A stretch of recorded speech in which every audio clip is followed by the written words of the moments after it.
10 foods you think are healthy, but they're actually quietly hurting you. We often hear similar arguments, such as saying that whole grain bread is better than regular bread or calling tofu a divinely soft food. However, you may be surprised to find out that even though they are portrayed as healthy foods by advertisements and marketing strategies, they may, in fact, be adversely affecting your body. There are foods they are actually responsible for sending your body mass index, BMI, towards the breaking point. Yes, the world of healthy food is so complex, let's slowly unravel it together. 1. Whole grain bread. Whole wheat bread sounds like a synonym for healthy eating, right? I can understand your point of view. After all, whole wheat sounds like a synonym for health and nutrition. However, the reality can be a little more complicated. First, let's understand what whole wheat bread is. Whole wheat bread is baked from flour that is made from the entirety of the wheat, including the husk, bran, and germ. This makes whole wheat bread rich in fiber and a great source to help us meet our recommended daily fiber intake. Also, whole wheat bread contains some key vitamins and minerals, including zinc, iron, and B vitamins. However, this doesn't mean that all whole wheat bread is healthy. In fact, some commercially available whole wheat breads are not as whole wheat as they claim to be. It's like thinking you've bought a new eco-friendly electric car, only to find out that it actually runs on fossil fuels. Some whole wheat breads may not be made with 100% whole wheat flour, but with refined flour, which has had most of the fiber and nutrients removed. And some of the added sugars may also make the bread less nutritious. So when you go to buy whole wheat bread, remember to check the ingredient list of the bread. Avoid products with added sugar and refined flour, and choose bread that actually contains whole wheat flour or whole wheat meal as the main ingredient. Again, remember that whole wheat bread is still bread, which means it's still rich in carbohydrates. If you are controlling your carbohydrate intake, even whole wheat bread should be eaten in moderation. 2. Low-fat foods. Of course, let's talk about low-fat foods. Remember a time when low-fat foods were almost ubiquitous? The idea that fat makes you fat was so widely accepted that people started looking for low-fat or fat-free alternatives to the high-fat foods in their diets. While this may sound like a good health decision, it's not. Low-fat does not necessarily equate to healthy. In many cases, manufacturers add sugar, salt, and artificial additives to make low-fat foods still taste good. That's why you may find that some foods labeled as low-fat may contain more sugar or calories than the original. As a result, you may be consuming more sugar and calories in order to avoid fat, which in turn negatively affects your health. Another important piece of information we need to be aware of is that fat is not our enemy. In moderation, fat is necessary for the proper functioning of our body. It is involved in many of the major physiological processes in our body, such as maintaining normal hormone levels, supporting the functioning of the immune system, and helping the body absorb other nutrients such as vitamins and minerals. So the next time you go shopping, I hope you'll take a more holistic view of foods that are labeled low-fat or fat-free. Remember, true health isn't just about staying away from fat. It's about embracing a well-rounded, balanced diet. Whether it's fats, carbohydrates, or proteins, they are all important nutrients that we need. 3. Ready-to-eat cereals. Ready-to-eat cereals, which are a popular breakfast choice for many people, and there are literally tons of options on the market right now.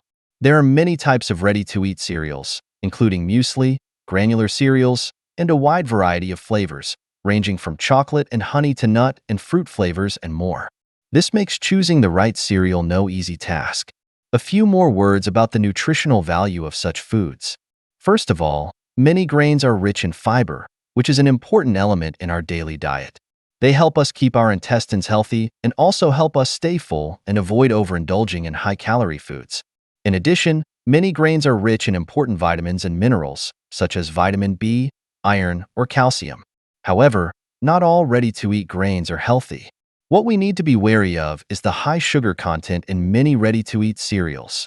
Remember, the next time you buy a cereal, look at the sugar content on the food label. If our breakfast sugar intake is too high, it could have an impact on our eating throughout the day. We also need to be aware of the marketing language on food packages, such as whole grain, low-fat, or fiber-rich, which may just be a business tactic.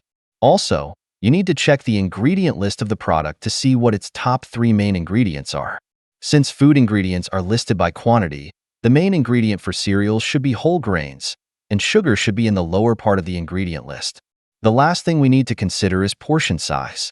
Many people overestimate their grain intake, so when filling your bowl, try using a smaller piece of bowl, which will help you control portion sizes instead of mindlessly eating more. Overall, choosing healthy grains is something that needs to be carefully considered, and sometimes, certain ready-to-eat grains may not be as healthy as they claim to be. 4. Tofu. Tofu is an extremely nutritious and easy-to-cook food. Made by curdling soy milk, tofu is a very common ingredient in Asian cuisine, especially in Chinese and Japanese dishes. The texture of tofu can vary greatly depending on the preparation process, ranging from firm tofu, tender tofu, and textures like tofu brain. Tofu is rich in plant-based protein and contains all the amino acids of soybeans, making it ideal for vegetarians and people who need to control their diets. Tofu is also very low in calories and contains soy isoflavones, which are structurally similar to human estrogen and are extremely beneficial to women's health. It also contains minerals such as calcium, magnesium, phosphorus, and iron, all of which are essential for maintaining body function and health. However, despite all this, there are actually some conditions that may adversely affect the health of some people, and let's take a look at why. First of all, tofu is a derivative of soy, which contains compounds called isoflavones, which are similar in structure and function to estrogen. And this substance is safe for most of the population, however, for certain people who suffer from or are susceptible to lymphoid tumors, such as breast cancer, consuming too much of foods containing this substance may increase the risk. Secondly, many tofu is made with calcium hydroxide as a coagulant. Consuming large quantities of this type of tofu over a long period of time may lead to excess calcium in the body, which affects the kidney's ability to detoxify the body. In addition, tofu contains an anti-nutrient, phytic acid. This substance restricts the body's absorption of certain important minerals, such as iron and zinc, and may lead to anemia and decreased immunity. But usually this is not something we need to worry too much about, unless your diet contains a lot of tofu but is deficient in these minerals. Lastly, I would like to remind that tofu and ultra-processed foods also needs to be avoided, such as tofu brain and dried tofu, as these foods have a lot of added flavorings and preservatives that are not good for your health. 5. Vegetable oils. When we talk about cooking oils, vegetable oil is surely one of the essential options. Being an essential partner in the kitchen, vegetable oils play an important role in baking, frying, and cooking a variety of foods. But did you know that? The science behind even such an ingredient that we use day and night is equally deep and interesting. Vegetable oil is a plant-derived cooking oil that is mainly extracted from the seeds or fruits of various plants. Common types of vegetable oils include canola oil, soybean oil, olive oil, and sunflower oil. These oils contain large amounts of what are known as unsaturated fats, including monounsaturated fats and polyunsaturated fats. Both monounsaturated and polyunsaturated fats are considered good fats because they provide needed fats while helping to lower blood cholesterol levels and prevent cardiovascular disease. For example, olive oil is rich in monounsaturated fats, while flaxseed oil and soybean oil, which are rich in omega-3 and omega-6 fatty acids, are the main sources of polyunsaturated fats. However, vegetable oils are not perfect. First, most vegetable oils are chemically refined, a process that can introduce harmful substances. Second, cooking at high temperatures may lead to the oxidation of unsaturated fatty acids, which can produce harmful free radicals. Therefore, selectors debut that we should prefer cold-pressed or organic vegetable oils and try to avoid prolonged cooking at high temperatures. In addition, different vegetable oils have different smoke points, i.e., the temperature at which the oil begins to smoke up and break down to produce harmful substances, which affects how they are best suited for cooking. For example, canola and soybean oils have a higher smoke point and are suitable for sautéing, while olive oil has a lower smoke point and is more suitable for low-temperature cooking or as a seasoning. Most importantly, we should not forget that too much of any ingredient, including vegetable oils, is not beneficial. 6. Organic food. Organic food is a very interesting topic, and the field is full of debates and studies. First of all, organic food is food that is produced without the use of chemical fertilizers, pesticides, genetically modified technology, and other artificial items such as growth hormones. Due to these strict norms, the organic food industry has gained a lot of momentum in recent years across the globe. Let's take a look at the advantages of organic food. Firstly, organic food is less damaging to the environment and reduces the possibility of chemical residues in crops as no chemical pesticides are used. Secondly, some studies have shown that organic food may contain more nutrients, especially antioxidants, such as organic tomatoes containing more lycopene. However, because organic farming does not use chemical pesticides, there may sometimes be more naturally occurring harmful substances, such as mycotoxins, in addition to being more susceptible to bacterial contamination. Finally, the idea that organic food is healthier is not unanimously recognized by the scientific community, and some studies have questioned this. However, in any case, choosing organic or non-organic food is a personal decision. This choice needs to be based on a variety of factors such as price, how environmentally friendly it is, nutritional value, and perception of pesticides and fertilizers. I think the most important thing is that you can find a balance that you feel comfortable with and that fits your ideal healthy and sustainable lifestyle. 7. Frozen meals. Frozen meals, or the more modern, frozen meals, are often a lifesaver in our busy lives. Whether it's lunch or dinner, sometimes all we need to do is pop in the microwave for a few minutes and a meal is hot and ready to go. However, even though its convenience is undeniable, we need to carefully consider the other side of the frozen meal coin, and that's the impact it can have on our health. First, let's talk about the flaws of frozen meals. Most frozen meals contain high amounts of salt and additives.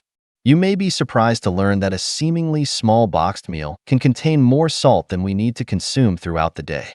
Consuming foods high in salt over a long period of time increases our risk of high blood pressure, heart disease, and other diseases. Additives in processed foods, including preservatives and artificial flavors, may also have potential impact on our health. Secondly, the nutrition in frozen meals is often not balanced. Vegetable-containing frozen meals are not common, and in general, these meals are more likely to contain a lot of meat and gluten, while vegetables and fruits are scarce. This certainly goes against the idea of healthy eating. We know that meals should have enough vegetables and fruits to ensure adequate fiber intake and balanced nutrition. But not all frozen meals are bad. As the demand for healthier eating increases, there are healthier, organic, or vegan frozen meals on the market. However, no matter how appealing the words on the package are, such as no preservatives and all natural, we should learn to read the ingredient list to know what's really in the food. 8. Fruit-flavored yogurt. Many people like to have a cup in the morning when they wake up or after lunch as a snack or after-dinner dessert. But while enjoying its deliciousness, let's learn a few things behind fruit-flavored yogurt. Yogurt is a product made from milk through the fermentation of lactic acid bacteria and has many benefits for our digestive system. It increases the amount of beneficial flora in the intestines, which facilitates digestion and may help our bodies absorb nutrients better. Yogurt is also rich in calcium and protein, which are beneficial for bone and muscle health. However, not all yogurts are created equal. Fruit-flavored yogurts, in particular, tend to have a lot of fruit flavoring and sugar added to them. In fact, some fruit-flavored yogurts can have more sugar than ice cream. While they taste tart and delicious, all that added sugar is not good for our health. Excessive sugar intake increases the risk of tooth decay and weight gain, and can also lead to cardiovascular disease. Also, the fruit in fruit-flavored yogurt isn't always freshly cut. Oftentimes, the fruit in the yogurt you see on the market is nothing more than jam or fruit flavoring. This means that you won't get all the nutrients, such as fiber and antioxidants, that are found in fresh fruit. So how do you choose a yogurt? First of all, try to choose plain yogurt and add your own fresh fruit so you can be sure of the nutrients and avoid the added sugar. Secondly, read food labels to find out exactly what is in the product. Products enriched with active lactic acid bacteria and a small amount of added sugar are usually a better choice. 9. Dried fruit. When it comes to dried fruit, I think many people immediately think of those little bags of raisins, dried cherries, or dried coconut in your breakfast cereal, or even dried apricots in various baked goods. Yes, dried fruits are those fruits that have been dried or dried, and their vibrant color and flavor-filled texture are always a delight. However, when eating dried fruit, we should also be aware of some facts that may not always be so sweet. First of all, dried fruit is actually a high-energy density food. Because the water is removed, the volume of dried fruit is significantly smaller than that of fresh fruit, making it easier for us to consume more calories at once. Taking grapes and raisins as an example, a cup of raisins has about 4 times the calories of a cup of grapes. If we don't control the portion size, it's easy to take in too many calories. Secondly, the sugar content in dried fruit is also higher. Because of the loss of water, the proportion of fructose in the whole food is elevated, which means dried fruit tastes sweeter, but this also leads to a higher glycemic index, GI, for some dried fruit. Excessive intake of fructose may lead to a dysregulation of our insulin response and may even increase the risk of developing type 2 diabetes. Finally, we should be aware that commercially available dried fruits often have large amounts of preservatives, such as sulfites, added to them to extend their shelf life. This substance can cause adverse reactions such as respiratory problems, diarrhea, and rashes in a portion of the population. In addition, some manufacturers may add food coloring to dried fruit in order to give it a brighter color. However, not all dried fruits are the same. We can choose products that are sulfur-free, sugar-free, and additive-free, such as some organic and natural brands. Of course, the ideal is to make your own dried fruit at home. For example, you can slow bake some apple slices at low temperature in your home oven, which is both healthy and delicious. 10. Energy bar. As its name suggests, energy bars provide us with the energy we need quickly and are often considered an ideal snack or supplement, especially after a workout or long-lasting exercise. The main ingredients in energy bars are usually high-energy foods such as nuts, oats, seeds, and honey. These foods are inherently rich in protein, fiber, and healthy fats that provide our bodies with long-lasting energy. This is why many fitness enthusiasts opt for an energy bar after a workout to quickly replenish their energy and help their muscles recover. However, we also need to remind you that while energy bars are suitable for post-workout replenishment, they are not suitable for everyone at all times. This is because energy bars tend to be high in calories, and if you have a sedentary office and don't do much exercise throughout the day, an energy bar may provide more calories than you need. In this case, consuming too much energy may instead lead to weight gain. When it comes to energy bars, you can't help but notice that there is a wide variety of them on the market, so it's really important to make a choice. Some energy bars are, in fact, very rich in sugar. This is because manufacturers tend to add a lot of sugar to energy bars in order to improve the taste. While their calorie delivery may be quick, consuming too much added sugar is not good for our health and can lead to problems such as diabetes, heart disease, and more. You can shop for the kind of energy bars that are all vegan, low in sugar, and have simple ingredients. If possible, it is also good to make some simple and healthy energy bars at home. You can pick up some healthy ingredients like oats, nuts, honey, or even add some dried fruits. The good thing about making your own energy bars is that you have complete control over their ingredients, avoiding added sugar and artificial additives. That's it for this installment. Thanks for watching.